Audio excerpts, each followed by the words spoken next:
Welcome everybody into the Celtics Blog podcast again. It's been a little bit of a drought over the last week or two, but now we are locked in and the news just started flowing tonight. That's the nature of the offseason. 8 years ago, LeBron did the decision, and now on July 9th, we have a new decision coming. Marcus Smart is in Las Vegas, not L.A., Las Vegas, and so is Chris Grenham with his Summer League shirt. Welcome, Chris, for the first time on the Celtics Blog podcast. Yeah, thanks for having me on, Bobby. I appreciate it. There's a lot to talk about. I don't want to waste any time, but how's Las Vegas? How is it? What's been the most interesting story you got out of there? It's good. It's good. I mean, suddenly in the last, 2 hours, there's a ton of Celtics content after it was a little dry, besides Robert Williams getting hurt. So all of a sudden, there's a ton of news. It's like Keith Smith put it into perspective. If you've never been to Summer League, which this is my first time, it's basically like Comic-Con for the NBA. It's just like basketball people everywhere you look. Everywhere. It's like you're walking through Twitter and stuff. It's a ton of fun. I would highly recommend it for anyone. But today was a big Celtics day in terms of Marcus Smart news, Robert Williams news. So we'll get to. Let's count it down. I mean, Bill Size out there, Keith Smith is there. That's right. You're there. Am I missing anybody? I mean, everybody's there. Who's anybody? It's a big Celtics blog presence, which is perfect. Have you run into them at all? Yeah, I was with him at the Nuggets game the other night. Keith had his scout school. He was doing his scout school out here today, but I was with Bill in the Cox Pavilion today for the Celtics game as well. So it's been a lot of fun. Keith is on a roll. Scout school. Right. We're not going to be able to get him on the podcast anymore at some point. He's a hot commodity now. He's a hot commodity. Yeah, it's awesome. Rightfully so. So the city, I want to know, is this your first time to Las Vegas? This is my first time in Las Vegas. Yeah, it is an overwhelming place, to say the least. I would definitely recommend everyone going at least once just to experience it, because I can't really put it into words. It's extremely overstimulating and pretty overwhelming. I'm personally not a big fan of Vegas itself. I love sitting at UNLV for 12 hours a day and just taking in a ton of basketball and nothing else. But going over to the Strip, it's pretty dirty. There's a lot of tourists. There's a lot of people trying to hand you stuff. And it's a lot to handle, and I'm not a fan of crowds, so it's not really my scene. Someone told me there were no birds too, which must be weird. There's like some weird looking, not normal pigeons, but other than that, there's not really.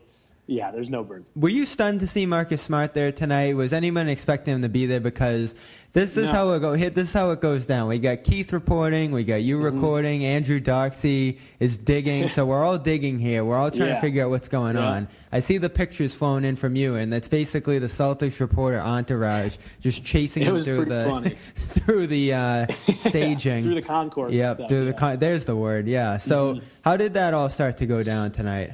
Well, it was funny because before the game, it was Jaylen Brown. That was the buzz because Jaylen Brown, the report came out before the game that Jaylen Brown said he was considering playing, which is just not the case. Like, he's not going to play. But they said that he was, he's not too good for Summer League and he wanted to play. Of course, that's something Jaylen would say. And so that was the buzz beforehand. Then he shows up. He's in the tunnel with Danny Ainge and the team. And so it was like, all right, that was great. And then Terry shows up. So Rozier's in the gym. So then there's a nice little entourage right on the court. It's Mike Zarin. It's Danny Ainge. So that was great. And so game ended, and we were over in the corner getting ready for the press scrums. And we start walking over towards the other side because they went down some freight elevator, and we had to go down to another locker room to meet the team or something. So when we're going over there, Marcus Smart walks past us, and everyone's like, whoa, what's he doing here? And then that's when it all kind of started to go. So, yeah, it was a shock. Supposedly, he's out here maybe for the contract negotiations, maybe not. There's a lot of Smart news flowing around right now. But, yeah, that was a surprise. Yeah, interesting exchange. Ran into Brad Stevens, dropped a quick line with Jay King, I believe, about, wondering where the contract is, which has basically been the story of this whole Smart negotiation. Right. We've followed it for weeks and weeks. We had Sherrod saying tonight that the Kings are preparing an offer, which is interesting. I'm not sure how that's going to fall out, but we do know at this point there's only 4 teams with legitimate cap space to throw an offer sheet at him, and that's the Mavericks, Hawks, Bulls, who just signed Levine, so I'll take them out of the equation pretty much. And, of course, the Kings, who missed out on Levine. And that was interesting because at that point you only had 4 teams. 2 of them are battling over Levine. So you figure that Chicago's out when they match that offer. And what stunk about Chicago coming out of that offer, at least from my perspective, is that the Kings are not too crazy to throw some wild money at Smart. Yeah, I think you're smart to focus in on the Kings. I think they're the one team that really has a chance to throw this whole thing for a loop. Other than the other teams, I like you said, it's always the Kings. It's always the Kings, and the thing is with Sacramento is no one really knows what they're going to do because they don't always abide by normal logic. So I think they're the team to keep an eye on. I mean, there's plenty of things being thrown around, but right now I'm pretty sure it's just a whole lot of uncertainty, which a lot of times causes all these rumors to pop out. So I haven't really heard any real updates, but I think to keep an eye on the Kings is the smart and logical move here. Chicken fingers was the way to go out there. Yeah, I gotta stop. I've had too many chicken fingers, too much concession food out here. I gotta start like Uber eating food to the stadium or something like that. I gotta figure it out. That was another thing I heard about Vegas is that you need a bottomless stomach and unlimited funds. That was all in one tweet that I read today. And yeah, I'm getting to the bottom of my stomach and my funds. So I've gotta fix that. So what else do we need to know about the Smart situation as it stands tonight? I think after Jay and Adam had their pieces come out, and I think that kind of really put a grasp on the whole situation in terms that no one really knows what's going on outside of the situation. I'm sure his agent knows, and I'm sure, it doesn't seem like Marcus knows, but I'm not really sure. But in terms of the interactions that I saw in Cox Pavilion tonight, whether it was him and some of the players, whether it was him and Danny Ainge or Brad Stevens, it all seemed to be pretty cordial. They were laughing and dapping each other up, and Danny was messing with his hat and that kind of thing. So it doesn't seem like there's any animosity between both sides, and I think that's a good sign. But again, it's the Kings, so you never really know what they're going to throw from the other side. But in terms of the relationship, it seems totally fine. No haymakers between Smart and Ainge tonight. No haymakers yet. Not yet. Yeah. Once they get to the table, that's what's going to happen. Yeah. We're here at the Celtics Blog Podcast, Las Vegas edition. Chris Grenham's bringing us all the way to Las Vegas, so we're all there today. Feel free to subscribe to the podcast. We're on iTunes. We're on Stitcher. We're everywhere. So go check that out. We're on YouTube, too, the CLNS Media channel. We have a video version of this podcast will be up. So Chris Grenham's finally joining us, Providence graduate, writes for SB Nation, as well as us over at Celtics Blog. Who's the most interesting person you've run into and talked to out there in Vegas so far? I'm sure it's just like a great networking event beyond anything. Yeah, it's pretty cool. I was in a conversation with a couple people the other day, and Mark Cuban popped in, so I got to meet him, which was pretty funny, and same thing happened with Steve Ballmer. So those were two pretty funny people to meet. Pretty cool. You encounter a lot of people. You don't necessarily meet a lot of people. I was, sitting at the same table as Adam Silver this morning, or yesterday morning, which was cool. Sharing chicken fingers. Sharing chicken fingers, that's right. But it's just fun. You see a lot of people that, you had never seen in person, or you just get to kind of hang around people like, sitting next to Markelle Fultz and his $2,000 outfit, when he's decked out in Gucci stuff. It's just funny stuff like that. So it's a really cool experience. It's like a basketball utopia almost. So it's my kind of spot. Speaking of Markelle Fultz, Drew Hanlon tweeted something. Look out, Philadelphia. I think we know who he's talking about there. Yeah, it sounds like things are going well. I mean, hey, if anyone's going to fix his shot, it's Drew Hanlon. He's like the shot doctor. I love everything about this Drew Hanlon development over the last few years has been awesome to follow, and obviously we owe a lot to him for Jason Tatum and the strides he's made. So you feel good about anybody exploding under Drew Hanlon. And I know one of the best videos we got out of Hanlon's camp this summer was the Mo Bamba workout. That was just a ridiculous video. All those videos are pretty crazy because, you're not going to put any, misses you're not going to put any bad video. But I mean, him drilling 3 after 3 after 3 and some of the moves he was showing off there were ridiculous. I haven't gotten a chance to watch him too much at Summer League. I saw the picture of him and Isaac blocking the ball at the same time, which was pretty cool. But who has impressed you most, Celtics or non-Celtics out there? Well, I think the two of them, while we're on the topic, have been extremely impressive. Obviously they create a huge matchup problem for their teams because the length of that front court is ridiculous. But I think, it goes past just the shot blocking. At least in watching them, I've seen 2 of their games. They spread the floor really well, and they can provide a lot of space. And they're 2 pretty athletic bigs. I watched Jonathan Isaac hit a couple threes today in the game, and that's something that a lot of guys his size just can't do. So if you add that into his game, just completely ignoring the fact that they're 2 monsters on the defensive end, I think they're going to be really dangerous for a lot of, for a lot of teams this year, just going up against the Magic. In terms of the Celtics, I've been really impressed with Jared Utoff. He was really good today. Obviously, Jabari Bird has had a great run. And that was kind of expected. He was one of the bigger names on this Summer League squad. And he's a restricted free agent, too, so they're going to have to figure that out. Yeah, who knows? Maybe the Kings will throw Max his way. I'm not sure. Now, that would be a true Kings move, now that we're talking about unpredictable Kings moves. That would be very on brand with Sacramento, yeah. What's the word with Bird? I'm sure you guys have talked to him. I know he said that he was trying to focus more on Summer League than free agency now. Yeah, he hasn't really said much about the contract stuff, but Jabari Bird's my guy. I mean, he's one of the nicer. He's a lot of fun to watch too. He's a lot of fun to watch. He's really funny in interviews today. He was saying that Jaylen Brown went Hollywood, but he was surprised. He said Jaylen was surprised by Bird's dunks the other day, and he said he should have known better. So he just gives you funny comments like that. But he's confident on the court, and he's a guy who got some experience last year and really can provide some depth if they do bring him back. Deep down the roster, but still depth is depth. So I've been impressed with him. But my biggest takeaway is Hassan Martin. I was a big promoter of Hassan Martin going into Summer League, and I've been preaching Hassan Martin around the concourse at Thomas & Mack Center. And he's been good. He's got a lot of muscle. It's too bad that he's not a couple inches taller, and they basically already have his tool set in Shemi Ojeleye and essentially Gershon Yabusele. So it's tough, but maybe him and Utah can get camp invites. That's kind of where I'm leaning at the moment. Summer League's tough. You can get the camp invite, of course, but I mean, it's 3 to 5 games. Everybody's gunning for shots, opportunities. You see some of the rotations out there. I was watching Denver and Minnesota. And Minnesota was some of the backdoor cuts that they were letting up with guys just standing there was insane. So obviously these teams have a very limited span together. Some guys don't even go through the training camp with these teams. But I mean, what kind of environment is it for the players? Yeah, it's tough. Like you look at a guy like Trey Davis, who got his first minutes today, the guard out of UMass. He hadn't played yet for the Celtics. He came out and he made good use of his minutes today. He spaced the floor well, created a lot for his teammates, and I think he finished with like 11 points, maybe something like that. But again, that's a guy who needed to make a lot of his minutes. So it's a pressure situation. And obviously there's GMs and scouts and personnel filling the gym. And so it's not like there's just a bunch of nobody's watching you. I'd imagine so. So Jaylen Brown, that was hilarious today. We mentioned it already, but he told the Undefeated that just out of nowhere that he's not too good for Summer League, which we know is bogus because he shredded it last year. He was amazing in that. I think they actually pulled him early. I'm not 100% sure about that. But. Yeah, they didn't. He basically forced his way into Summer League last year. He pushed that pretty hard. Yeah. So all of a sudden, year 3 comes around. A guy who was a prohibitive starter, one of the most improved players in the NBA.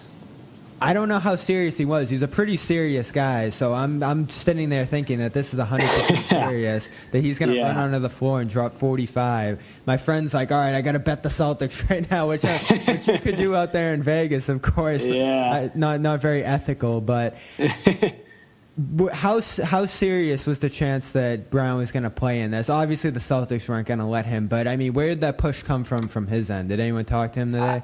No one got a chance to talk to him today. I mean, I'm sure he was serious because, like you said, he can be a pretty serious guy. But, I mean, it's just not – the chance of him playing is not serious at all. It's just not going to happen. So as he could be as serious as he wants, he's not going to step out on the floor on Wednesday or Thursday whenever they have their tournament game. It's just not going to happen. But it was a great quote and gave us some more content in a day that turned out to be pretty busy for Boston. It definitely gave me some laughs at work earlier. Yeah. Ooh.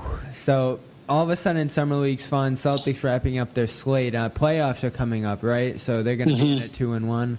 Right. So it's they'll be in at 2-1, and I'm not sure. What it sounded like today was they'll either play on Wednesday or Thursday, depending on how the rest of the schedule, I guess, folds out. There's a smaller schedule tomorrow, but there's still some games left to be played. So Grenham sticking around. So the Celtics, Robert Williams hasn't been around too much. 6 minutes so far through 3 games because he injured his knee. And there's a deeper issue going on with the leg there, apparently. Katz had some information on that tonight. Fill us in on Robert Williams, as he isn't officially ruled out of Summer League yet, but it feels like he's just about there. Yeah, and it kind of felt that way even before Mass Live came out with this report tonight, with his tendonitis that he's been dealing with. And according to him, he's been dealing with it since he was back at Texas A&M during his sophomore year. But Mass Live, Fred Katz came out with a report tonight about an artery condition in both of his legs. That's called, I've got it pulled up here, it's called, okay, let's see if we can get this right, popliteal artery entrapment syndrome, PAES. It's a vascular disease. It's a vascular disease, and Katz wrote that he got this from Johns Hopkins Medicine. I guess it's found in a lot of athletes, and because of where the muscles and the tendons around Williams' knee are positioned, they end up compressing the popliteal artery and the main one behind the knee, and it restricts blood flow to the lower leg. So apparently he's had this, since he was at A&M. All the teams around draft time were aware of this, including the Celtics, and I guess they'll monitor it, as the season goes along. So it's not a surprise for them, and the report said that it's not too serious, and obviously he's played with this for years. So it's not a major concern, but it is, an update to a somewhat, cloudy start here to Williams' Celtics career. And I think you can put it on the concern board. I don't know where it goes on the concern board, but the original injury was a knee bruise or a contusion, whatever Latin they want to spin in there. Yeah. And now all of a sudden it stems back to an issue he had going back to Texas A&M, which Jeff Goodman talked about when he got drafted. That was one of the reasons he fell. Yeah. So I don't know too much about the palpular whatever there. Yeah, John Hopkins is it's a little bit out of my pay grade as well. It doesn't really concern me as much as maybe him missing a flight or anything like that. Granted, it's been a crazy journey. This is all very early in his career. There's been a lot of stuff going on since he was drafted. Non-stop. But I think if the Celtics knew about this, he played with it at Texas A&M. And the sources with Mass Live are saying that it's not a very serious worry. I wouldn't be too concerned. I mean, I think he's a guy who can work through this. If he has, it doesn't seem like a really big problem. So I wouldn't be too concerned with it. I would say maybe the disciplinary issues might go above this one for sure. So we'll put those above there on the concern board. On the concern board, yeah. Mm-hmm. We won't see Williams probably, which is too bad because I think that was the biggest story of the Summer League was what are we going to see out of Robert Williams. What's next on the Celtics? Is it Semi Ojeleye because he obviously played a massive role in that Bucks series, the outcome of that? I know he's been working on that three-point shot. His efficiency's been pretty solid through these 3 Summer League games besides the second one. So I'm looking at him and wondering, can he take the next step in the rotation, especially as Smart's future here has some uncertainty to it. We know that Ojeleye is the next in line as a defensive stopper, as a muscle man. Mm-hmm. I think Shemi's the guy you have to look at. I mean, I love Yabu. I love him. I love the way he plays, but I just think that Shemi fits the role a little bit more. And obviously a lot of this depends on Marcus Smart. And if he were to, end up not coming back next year, if he were to, that is all, waiting in the works. But I think Shemi looked better today, which was great. He was 5 for 10 from the field. I know he had 13 points.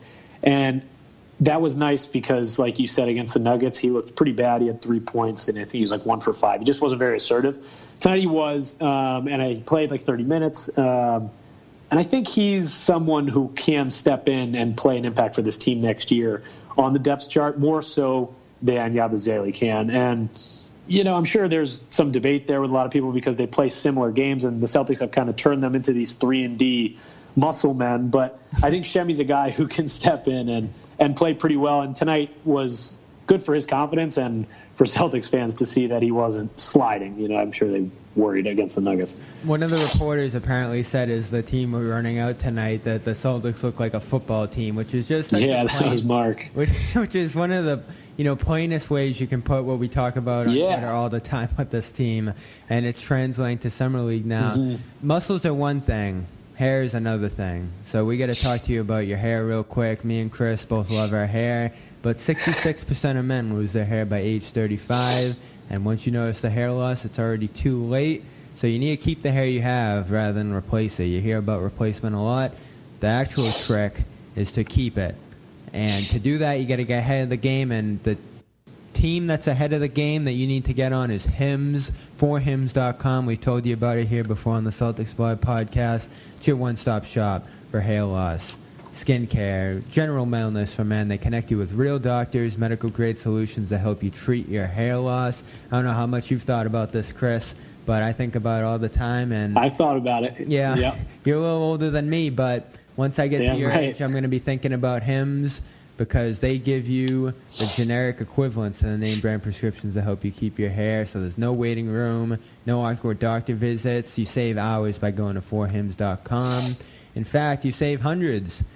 And right now, through the Celtics Blog podcast, you can get a free trial month of Hims for just $5 while supplies last. So see the website for full details and use our code. That's CB, 4hims.com/CB for your $5 trial month. FORHIMS.com/CB, 4hims.com/CB. Just go check it out. $5 isn't much. I think the hair's worth $1 million, maybe more. So we're going to wrap this up now. Episode 44 of the Celtics Blog podcast. It's smart, man. With all the dramatics that happened tonight, with him sitting courtside with his agent and running out of the gym and reporters chasing him, it has to be smart. While they're all here within the same location, I think you got to keep an eye out for anything happening. It's more likely to happen when they're all in the same place, and right now they are. So I think that's got to be the situation going forward. Or you could look forward to Jared Utah and more Hassan Martin. I'm always looking forward to more Hassan Martin, but I think Smart's the play here. Some of our listeners are going to have no idea who those two guys are. And yeah, but they will soon. Give it some time. They will soon. Everyone will soon. I talked to Sam Sheehan about this last week in New York. I obviously went down. He handed me a video game I never heard of, which had a lot of people laughing on Twitter. I saw that. That one's still over my head, but at least I know Sam and his mustache.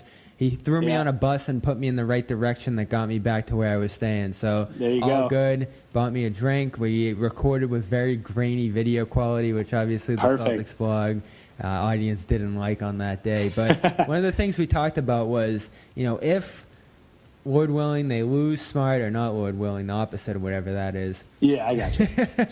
If they lose Smart, is there a replacement option? I tend to think no. He started throwing out some names. Is it internal? Is it external? No cap space with this team. I'm very concerned. Obviously, he's just a complimentary piece of the Stars. But, he's one of the X factors, the physical components, one of the best defensive players on the team. And, of course, a great passer on the bench. All those things matter with their system. Where do they turn if they lose him? I think it's something not a lot of us have even thought about. Yeah, and it's weird because I haven't even thought about it. I've just always been under the assumption that he's coming back, but there's a possibility that he doesn't. Say the Kings throw a big old contract at him, there's a chance that they don't match. So, I tend to think that they go internal and they don't really bring in anyone else. He is a vital piece of this team. His defensive effort is something that any good team in the NBA could use right now. And the Celtics don't have a lot of cap space, so they can't go out and pay someone big money who's looking for it. So I would assume that maybe a guy like Shemi has an increased role. Maybe a guy like Jabari Bird finds his way onto the roster and ends up playing a pretty increased role too. It really all depends on which way they would want to go, but I think it remains internal. I wouldn't see them going out and signing anyone else. That's Chris Grenham. I'm Bobby Manning. Stick with us as we take you through Summer League and into the rest of free agency. We know this can stretch all the way to August. We learned that last year. Yeah. The moves never end. They never end. Expecting less, we can have a surprise like tonight. So stick with CelticsBlog.com. Thank you, Chris. We love hearing from you as always, and I'm sure we'll be reading more out of Vegas. Sounds good. Thanks for having me on, Bobby. Reunion Arena in Dallas, where the Mavs and Lakers are playing tonight, was built in 1980. Now, you couldn't ask for a better facility. It's easily accessible, has all the comforts of a theater, and there isn't a bad seat in the house. But for some reason, there are those who prefer the Boston Garden, mostly those who wear Celtic green. What is so special about the Boston Garden other than the fact that it's 1,000 years old? Let's take a look. First of all, a garden it's not. It's a train station, really. One flight up and you're on the fabled parquet floor. Now, before you get all misty-eyed about the parquet, take a closer look.